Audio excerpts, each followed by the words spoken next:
G'day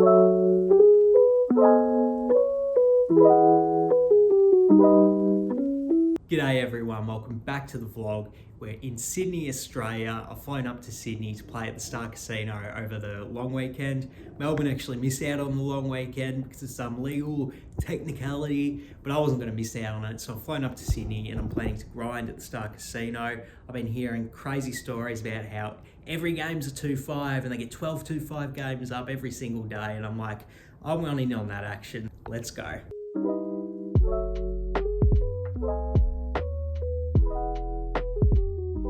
Got into a game after about 10 minutes of waiting, which wasn't bad at all. The first game I hopped in, played as a 2-5-10. We've got one hand that's just 2-5 when I switch tables towards the end of the session. For now, it's a 2-5-10. Let's hop into the first hand. The action folds to my button with pocket eights. I go ahead and raise it up to 25, and then the straddle calls. So it heads up to a flop of Queen 10-9 rainbow. The opponent checks it over to me. I think we have a pretty clear check back with pocket eights here. I would want to bet draws, gut shots, as well as top pair plus 10x hands as well, but a lot of them are going to want to check as well. With a hand that's like purely showdown driven, like pocket eights, I think it's pretty easy check back in my opinion. So we're off to the turn, which is the 10 of hearts pairing the 10. The opponent checks it over to me again. And like I said earlier, we've got a showdown driven hand and we're just trying to get showdown at this point. So I check it back. Then the river is the jack of diamonds, giving us a band end of a straight. The opponent goes ahead and bets out 15. We do lose to any king, but the thing is, my opponent bets so small. If they are bluffing with a hand like pocket sixes or 6-5 suited, we're going to give them a great price on their bluff by folding, one of the stronger hands we can have here. And we do have a bunch of junk here as well, like pocket sevens and pocket twos, ace 2 suited, ace 5 offsuit. So I think it's a clear call with the pocket eights. I throw in the call, and then the opponent sort of goes and shows 10-7 offsuit. So they're actually going for really thin value with their turned trips, but it's too thin because we rivered the straight. Next hand, the cutoff goes ahead and open limps, small blind limps. The action's on my big blind with ace-10 of clubs, and I think the best play here probably is to raise. Against players who are open limping, you're probably going to want to have a pretty linear, strong range of hands that you're willing to raise, get a bit of value. I decide to over limp here, and in all honesty, I think I overthought this. Because ace-10 suited is like one of the best hands you can have in a multi-way pot, and, you know, straight over straight people, flush over flush people pretty often. I think I was definitely overthinking that though, probably just missing value by not raising here against opponents who have open limps. Whatever the case, I just decided to overcall, and then the straddle checks. So we're 4 ways to a flop of king 9-7 with 2 clubs. So we have the nut flush draw. Small blind checks it to me. Definitely merit to going ahead and leading out here, but I definitely do want some nut flush draws in my check back range. So I could really see going either way. I decided to check it in this instance to try and induce bets, either worse draws or some weaker one pair hands, and then either look to check raise or check call. But I decide to check here, and then the action checks through. So we get a free turn, which is the 5 small blind checks it to me. And this time I really want to go ahead and bet. I think if any 3 of the opponents had a strong king X hand, they would have likely bet that on the flop. And I just think it's more likely I'm going to be able to achieve fold equity with a bet here. And even if I do get called, we've got a lot of backup insurance with our nut flush draw. So I go ahead and bet 30. Then the straddle folds, the cutoff calls, and the small blind folds. So it heads up to a river. And it's a banger. It's the jack of clubs. Let's go. We make the nuts on the river. I did consider checking to check raise, of course, here. I think if my opponent has worse flush, or they have a 2 pair, or we can even make EV by inducing bluffs from hands that are probably just going to fold once we bet out. However, I think the better play here is to bet out. I think a lot of my opponent's king X hands that checks back on the flop are definitely going to call a bet once they've sort of under-rep their hand by just checking then, but those hands are never going to bet themselves, particularly when the front door flush gets in. So I just want to bet out to get value from those hands, but I don't want to go too crazy with my sizing just because I do want to induce raises when my opponent has 2 pair or a worse flush that they think they can raise for thin value. So I decided to go ahead and bet 60, and the action's on my opponent, and they tank for maybe like 5 seconds before raising it up to 175. Let's go. We're loving this news. Of course, we're going to chuck in the 3-bet here with the nuts. We actually block the straight flush with the 10 of clubs ourselves, so absolute stone cold nuts we have here. Just comes down to what sizing do we want to use, and I've probably tanked like a good 15 seconds or so thinking what size I want to use. I don't have much history with this opponent other than seeing them get all in with the nuts, but I think the average player who's going to open limp the cutoff probably isn't going to be able to hero fold a flash on the river when they get there, so that kind of makes me want to use a really large raise size, maybe something like 600, just because I think they'll call that with even like the 8 high flush or something. That could potentially, if my read on that is wrong and they can hero fold the 8 high flush to a larger sizing, I'm going to be missing a lot of EV by not making it a large size, so I really could see going either way here. Hop in the comments, let me know what size you would raise to on this river. I went ahead and raised it to 400, just really don't want to give my opponent the opportunity to hero fold. I think they might even call a smaller sizing with a hand like a straight or a set, so I go ahead and make it 400. Then my opponent doesn't take too long before throwing in the call. So we end up showing our ace-10 of clubs, and they end up mucking their hand. So definitely running hot to kick things off in the Sydney trip. Next hand, the low jack goes ahead and open limps, then I'm in the hijack with ace-king offsuit. I go ahead and raise it up to 40, which honestly I think is a pretty small sizing. Probably could raise it to like 50 or even larger. Whatever the case, I made it 40. And a passive big blind calls, and the actions on the straddle, who was the same villain from the last hand, they go ahead and 3-bet it to 125. The low jack folds. The action's back on me here, and pretty interesting spot whether we want to go ahead and 4-bet or just call. One of the reasons I would like just calling here, it's going to be a pretty tight dynamic. I ISO over a limp in middle position, get a caller, then they 3-bet. Like, that's meant to be a pretty tight range of hands they're doing it with. But if that reads wrong, and I do think they are getting a bit loosey-goosey, I would definitely prefer 4-betting, basically just to try and deny any equity to the junky range of hands they have, and also to try and force a big blind out of the pot would be pretty nice to try and get heads up. In this instance, I did decide to call, and it's mostly just because I have position in this hand, and it's not going to be ideal if the big blind overcalls, but the fact we will have positional advantage kind of negates that. I do think if I was out of position, I probably would be 4-betting. In this dynamic, I'm in position this time and I just threw in the call. And then the big blind folds anyway, so pretty happy result for us. We go heads up with the straddle to a flop of 4-3-3 rainbow. The straddle goes ahead and c-bets 125. The action's on me here, and I do actually consider just going ahead and folding here, and that definitely could have an overpair, and they want to try and deny equity to a hand like ace-king. We're not getting the right prize to draw to our 6 outs, particularly considering there's probably not going to be a lot of implied odds. However, I do like calling with this hand just because it's going to be ahead of all of my opponent's bluffs. Ace-queen, ace-jack suited, king-queen suited, then we're just absolutely smashing that range, and if they're using all of those combinations, it's definitely going to be plus EV for us to call. So I do decide to call in this instance, but I wouldn't actually hate hero folding here against the right opponent. It still heads up to a turn, which is the jack of clubs putting out backdoor clubs. The opponent checks it over to me pretty quickly, and I do consider going ahead and betting here, just basically to try and bluff my opponent off of a chop, but I think I would rather bet a stronger range of hands because I'm going to have a lot of pocket pairs in this spot, basically everything from pocket 7s to like occasionally pocket queens, and I think I'd rather bet with those hands to try and deny equity to my opponent's overcards, and with a hand like ace-king, probably just going to try and get showdown at this point. So I do decide to check it back and we get a free river, which is a 4 of spades repeating the 4. And then the opponent goes ahead and bets a 335, so actually a pretty big bet here. Initially, I think this bet is actually kind of suspicious.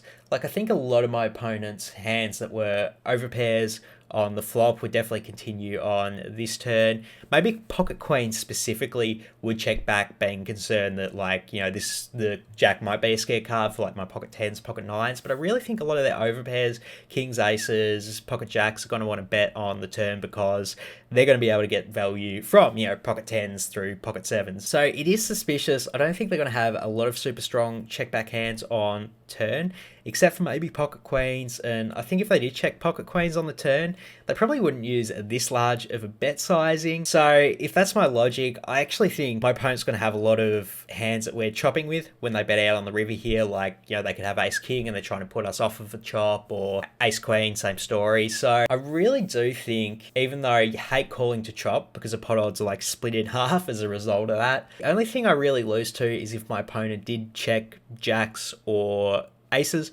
on the turn, just because I don't think they're betting this size with queens ever, and otherwise I'm probably just chopping with most of their bluffs, and I might even beat the occasional king queen. So I throw in the call, and then my opponent shows pocket jacks.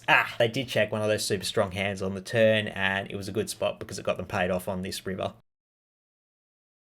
Next hand, the action folds around to my cutoff. I have a7 offsuit, and I decide to open it as 25 here. Probably a bit too loose in a 3-blind game with the a7 offsuit. I think if we were playing, regular 2-5, with 2-blind game, probably a standard open, but yeah, definitely pushing the envelope a bit too much in 3-blind game. I made the mistake though, I opened it to 25, then the action's round to the exact same villain yet again in the straddle. They go ahead and 3-bet it to 65, and look, I think since a7 offsuit is like the weakest hand, we're probably going to be opening in the cutoff. Always going to be merit to folding for that reason. However, we are getting a really good price to play the pot in position, over 1,000 effective. I think it might be a good spot to call for those reasons. I threw in the call. So we go heads up to a flop. Ace, Queen, 3, rainbow. The opponent checks it over to me. I decide to check back. There might be a good idea to bet out here to try and get value if my opponent has 10s, jacks, kings, king, queen, which I think are going to check on the flop a lot. But I think some of those hands are going to probably bet on later streets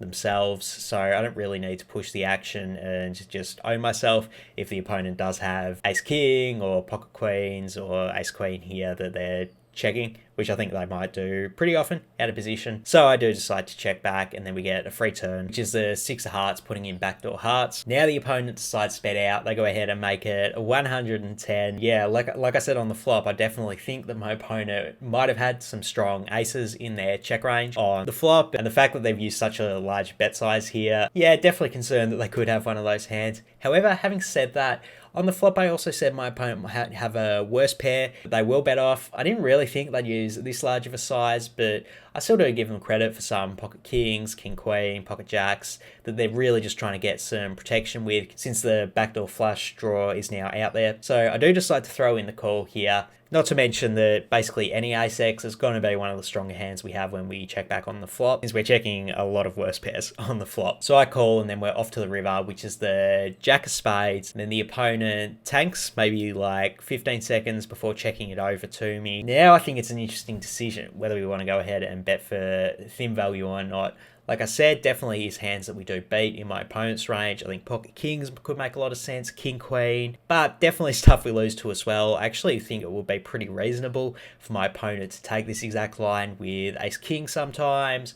And, if they can have pocket kings, they can probably have pocket jacks as well. Pretty interesting whether it's too thin or not. I do decide to go for a bit of thin value. I make it 140, and I'll tell you the reason why. Because of the history I have with this opponent. Last hand that I played with them when they have the overpair on the 4-3-3 board, they went ahead and bet really large as a C bet, as a sort of protection type bet. And I think if they did that in that spot, they probably would have done the same thing in this hand if they did have ace king, ace queen. If they're using that logic when they play poker in general, we're going to be ahead of most of their range, which is those worst pairs that I mentioned, like the kings, like the king queen. So I do think it's a good spot to call just because my opponent's going to have those hands more often. So I go ahead and bet 140. And then my opponent is in the tank for probably like 15 seconds, which is music to our ears. We did not want to get snap called here. And then they throw in the call. We show our a7, and they end up putting their hand in the muck. Let's go.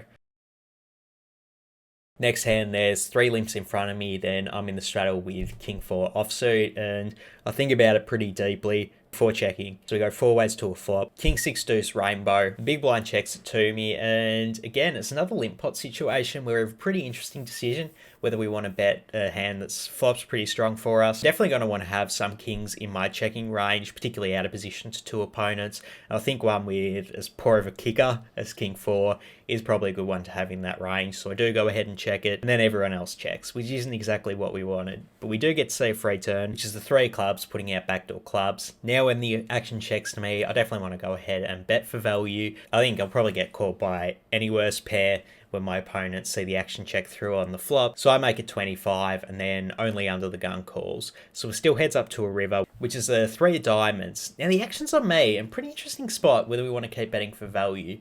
I think on the turn, any pair probably would have called, but I think that changes on the river. I think on the river, I'm only going to get called by a tighter range, and there are a few things we lose to here. Not only kings with a stronger kicker, particularly against a passive player who's going to limp under the gun with a lot of stuff like king queen and king jack, that they aren't necessarily always going to bet on the flop. Even if it is a reduced frequency, I definitely do think they'll have some of those in their range. So not only do I lose to those, but also I said they call with any pair on the turn. One of the pairs just made trips on the river, and I actually think it's pretty likely they could have a 3x. So I don't want to go ahead and bet and then only get called when I'm behind. I do think they'll fold a lot of hands that are like 6x and pocket 7s to another bet. So I think the best play is to check it over to them and hopefully induce bluffs from missed flush draws. I think there's going to be more EV in that play than value own ourselves by betting. So I do decide to check it. Then the opponent tanks maybe 5 seconds. Before checking back, I end up showing my king 4, then the opponent mucks their hand. So wonder if they did call with one of those flush draws and decided not to bluff. Next hand's a quickie bit of goodie. A passive player on the button opens it up to 25, then I'm in the big blind with ace-king offsuit. I go ahead and 3-bet it up to 100, then the action's back to the button. They don't take too long before ripping their stack all in for 400. The action's on me. I really don't like facing 4-bets from passive opponents. It's usually a strong range of hands, but getting this price to call, we're going to snap them off with ace-king, which is what I do, and then the opponent shows king-jack suited. So wow, we're in absolutely beautiful shape, and the board ends up running out 8 high. So we end up scooping the opponent, and the run good for the Sydney trip is definitely happening. Next hand, I'm on the button with 5-3 of clubs, and I go ahead and open it up to 25. This is a very loose open, but I noticed all of the players in the blinds and straddle were playing a tight aggressive strategy and probably weren't going to play back without a really strong hand, so it's just a good opportunity to attack those blinds. I raised it up to 25, and then despite what I literally just said, I get a call from both the big blind and the straddle. So we go 3 ways to a flop. King 9-3 with 2 hearts. The action checks to me. Maybe there's some merit to betting out for protection, but into 2 players, I think it's a bit too dicey. So I decide to check back. So if we get a free turn, which is the ace of clubs putting out backdoor clubs for us, and then the big blind actually decides to lead out for 30. Straddle folds, and pretty interesting spot because I think the opponent, the fact that they are playing a tight aggressive strategy, I think they're just going to have a lot of ace-x hands in their range here. All of the suited aces or ace-jack offsuit, ace-10 offsuit. It just comes down to, do I think they'll fold those hands to a raise? And really not sure. I decide to call here. And then we get the river, which is a beautiful one. It's the 5 of diamonds, so we do make 2 pair on the river. Then the opponent is in the tank for probably like 10 seconds before checking it over to me. Now I think we have a slam dunk value bet, and I do want to use a bit of a large size just because I think if my opponent does have ace-jack or ace-10 offsuit, they're probably going to call a larger size bet. So I go ahead and make it 100. Then my opponent's in the tank for probably a good 30 seconds or so before marking their hand. So I definitely think it's pretty likely that they had a weaker ace-x hand, and unfortunately they made a good fold against us.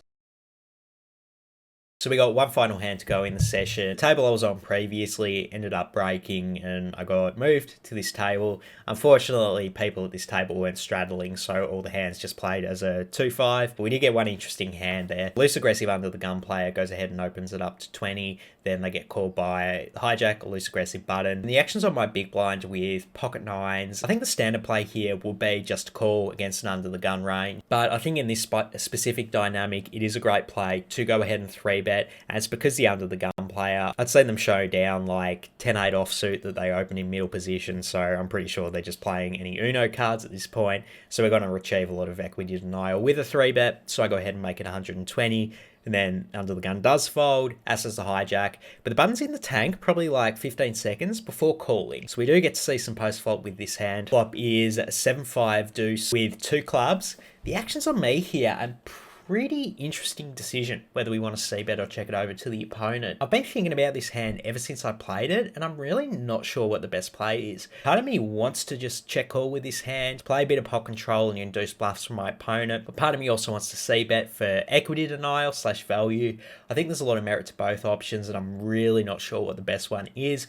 If you have any thoughts, pop it down in the comments below, because I think it is a pretty close spot. In game, I did decide to go ahead and bet 80, which, like I said, I think there is merit to betting. However, I think if I do choose to bet, I should be using a larger sizing than 80. I think something like 150 would make more sense, just because we do want to deny equity to those king queen and jack 10 type hands. And when my opponent does have a hand like pocket 8s, they're always going to call, and then we're just missing value by betting smaller. So I really don't think, if we are going to have a betting strategy on this flop, that we should be using a size this small, because in position my opponent will probably even float with those hands like jack 10 and king queen, which, I mean, if we wanted to deny equity to hands in their range, we're just not doing it at all with this bet size. Yeah, somehow when I could have got this decision right in a lot of ways. I end up stuffing it up. I bet 80, and then the opponent calls. So we get to see a turn, which is the 6 of spades. So the action's on me again, and I think now, I thought it was pretty close on the flop whether I should check or bet, but I think now it's a pretty clear check here. I think the one hand we can get value from is pocket eights and maybe like A7 suited, but even some of those hands might start to hero fold when they are going to know we have a lot of overpairs in our range. I think even if we do check, some of those hands might bet for like protection, equity denial, to try and get me off, ace king, ace queen, etc. Particularly if they understand that 3-betting dynamic preflop was pretty loose. It was a great spot to check it over to them to induce bets, because I think when I did use a smaller size on the flop, they're going to float with all those king queen, jack 10. I think they're going to have a ample bluffing range when I do check it to them here. So I check it over to them. Then they're in the tank probably a good 60 seconds or so. To be 100% honest, I actually got kind of annoyed that they were tanking so long. If I'm going to read into it, it's, I guess they could be deciding if betting 7x here is too thin or not, or they could just be trying to work up the courage to bluff. Not really sure, but after a minute of tanking, they do decide to check back. So we get to see the free river. There's the 8 of spades, so not a great river for us. We do still have an overpair, but one of the more obvious hands in my opponent's range that we were ahead of in pocket eights now gets there. So definitely going to go ahead and check it over to the opponent. And then they're in the tank, probably even longer this time. And fortunately, they were tanking long enough where I had plenty of time to think about my decision if they did decide to go ahead and bet on the river. And ultimately, I decided, logically, I do think that when I bet really small on the flop, they're going to have a lot of loose floats with like jack 10, king queen. And even if they only partially try to use some of those as a bluffs, we're probably going to get a good price to call. We're probably going to be ahead often enough against those hands to pay the opponent off if they do river a set with pocket eights, or they have like 7-8 suited or something like that. While my opponent is in the tank, I've already decided that I'm going to call if they bet the river. So after maybe like 90 seconds of tanking, my opponent throws out 3 black chips and I snap call. I just announce call, and then the opponent looks like startled, and I just like put a chip in to indicate that I called, and then he really looks like he doesn't want to show his cards. I want to see what you got, bro. I want to know if my 9s are good or not. So he very sheepishly turns over 10-6 offsuit. So absolute airball bluff. We go ahead and show our pocket 9s, and we're going to scoop in this pot. I guess the excessive tanking was him trying to work up the courage to bluff, and I'm glad he found that courage in the end. In terms of my gameplay grade and how I feel about my performance this session, I'm going to go with the B grade. I really do like a lot of the decisions I made this session, a lot of the things I did this session, including just paying attention to my opponents, seeing what they were doing, remembering previous hand histories, and trying to use what their strategy was then to exploit them when I was playing against them. And I think a lot of my post-flop play was really indicative of that, sort of checking to induce bluffs from loose aggressive opponents, noticing different lines my opponent took when they had more vulnerable hands. Stuff like that really did help me have a win this session. But I honestly think this is one of the worst pre-flop sessions I've probably ever played. Like, I think I make significant pre-flop mistakes in a lot of the hands this session, not raising the ace-10 suited, opening ace-7 offsuit and then calling a 3-bet, and opening 5-3 suited on the button as well. All of these are like pretty trivial beginner mistakes when you're playing poker, and I do think I had some justification